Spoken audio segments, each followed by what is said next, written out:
Welcome back. This is John Locke, and today I'm answering a question that a lot of people have from time to time, which is how do you know if you have a manual penalty on a domain that you currently own or one that you plan on buying? So if it's a domain that you currently own or one that you're using, a pretty straightforward way to know is to register that domain with Google Search Console. Now, this is totally free. Google Search Console is a complementary analytics thing that complements Google Analytics. It basically tells you some overview stats on your domain. It'll tell you things like how many times URLs from your domain appeared in search results and people saw them, how many times people clicked, what links are pointing to your site, and some other things as well. But one of the things that's in there is messages. Now, if you have a message that says that you received a manual penalty, then that's how you're going to know that one. Now, when it comes to an algorithmic penalty, as people call it, when Google just simply makes your site, I guess, worth less because of certain things that might be spammy, but they're not a manual penalty, that's not usually against your domain. And I'll give you an example of that. So an example would be if you're using things like article farms or private blog networks or link farms to build links to your website in order to manipulate search rankings. The actual algorithmic penalty is against the sites that are linking to you. But if you have too many of those, I mean, it's not going to help you, but it's not a manual penalty.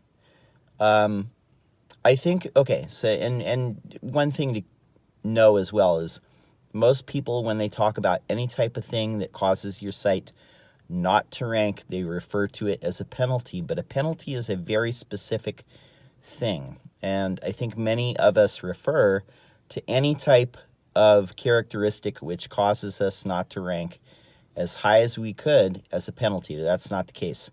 So a manual penalty is assigned by the Google Web Spam team.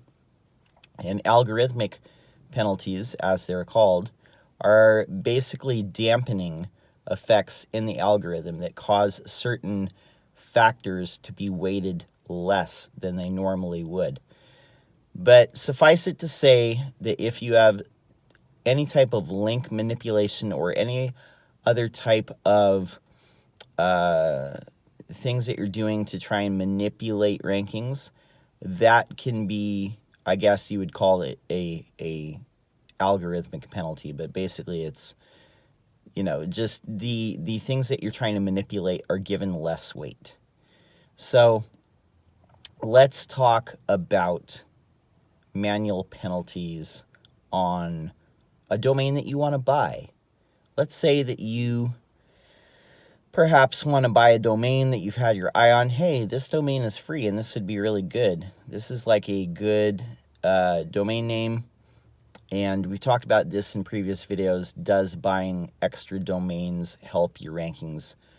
And usually it doesn't unless there are already backlinks, other sites hyperlinking to that website. That's the only time it's really going to help you. If you just buy domains that don't have any links pointing at them, or they've never been used, or they never had a site on them in the past, generally those are not going to help you or hurt you. All you're doing is preventing other people from buying that domain.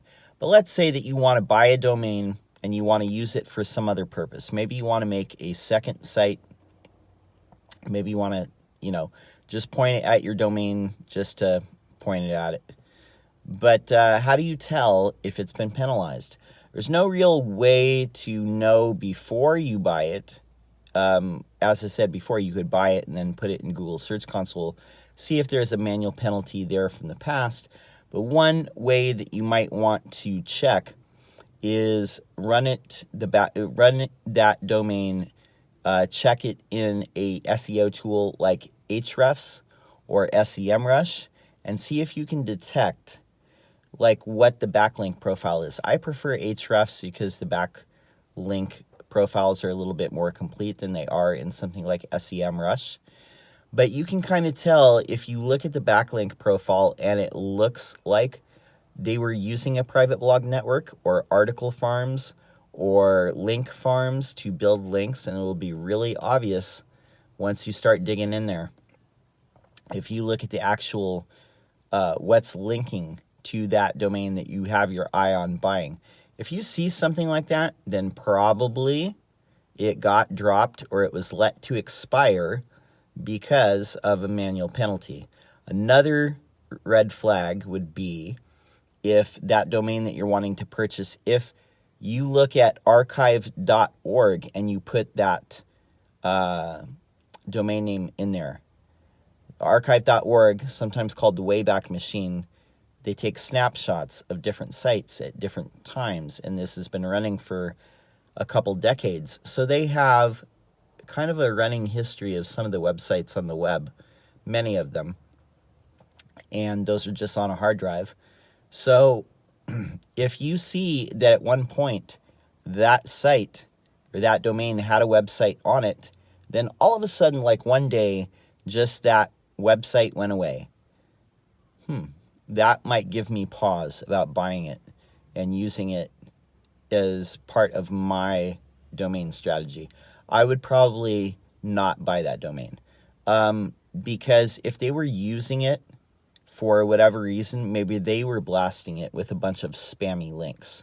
Maybe they were using it as part of a private blog network or some other thing that is involved in link manipulation. But for whatever reason, if it just went away one day, no reason, doesn't look like there was a legitimate business on it, or maybe there was, but just all of a sudden one day, just they decided to let that domain drop. Yeah, that would give me pause. That might make me think that there is some kind of funny business going on. So when it comes to pointing domains at your website too, don't overdo it. There's no need to overdo it if you're taking domains that had a website on there before. I'd be very cautious about doing too many. Don't do too many. And if you're going to buy domains just randomly, make sure that they match up pretty closely to what you're offering. You can't just take any domain and then point it at your website and expect to get the same value from the links, because pretty much like when a domain is dropped nowadays, Google, once it's picked back up, Google is a domain registrar, and they became a domain registrar for one specific reason: to be able to see the who is record or the purchase history record of a domain, so they can see who bought it. They can see when the things were dropped and when they expired and when they went back into the general domain pool. But yeah, Google very much became a domain registrar in order to have access to that information. So all your, putting private on it or whatever, it's not going to do anything as far as that. Basically, once the domain is dropped, once it resets, and somebody picks it back up again, is basically resetting it back to zero. Now, whether some of the value from links that are passing to that domain, whether that comes back or not, that's up to you and how you deal with it once you buy that domain. So suffice it to say, if there is a drop domain and there's no other explicable reason besides they went out of business or they ran out of money or something like that, it probably got a penalty. If you run it through an SEO tool and their backlink profile looks sketchy, then it probably had a manual penalty. If you have a website of your own and it's already running and you don't see a manual penalty message in your Google Search Console, then you don't have a manual penalty. Now, algorithmic penalties, most of the time, keep this in mind too. I want to close with this thought. This is a very important thought. Most of the time, we want to think that the reason that we're not ranking is because we have some sort of penalty or something like that. And I say penalty in quotes because, again, most people use the word penalty when they just mean like Google doesn't want to rank this number one, and that's not what it is. Most of the time there's a better choice at number one. Either it's a combination of all these things. The content is better suited to match what people are searching for when they type that keyword phrase in.